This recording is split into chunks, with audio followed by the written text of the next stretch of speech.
Remove uric acid from your joints. Amazing recipe below. If you want to try something different, cucumbers are an ideal choice for your vegetable juice due to their high water content and mild flavor. Besides being very tasty, this juice is very beneficial for your health as well. It can act as antipyretic and lower body heat. According to a number of studies, this juice has the ability to eliminate excess uric corrosive acid and crystals off joints.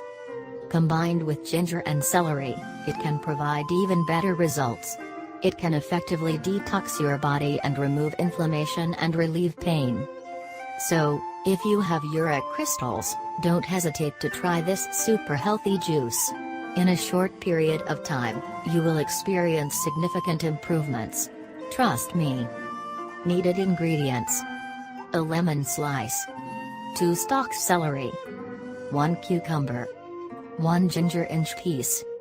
Directions: first, you need to clean the ingredients well. Cut your cucumber and celery into slices. Slice half of the lemon, and keep the rest in your fridge. Shred the ginger root. Combine the ingredients into a delicious juice and drink it once or twice a day until you see some improvement.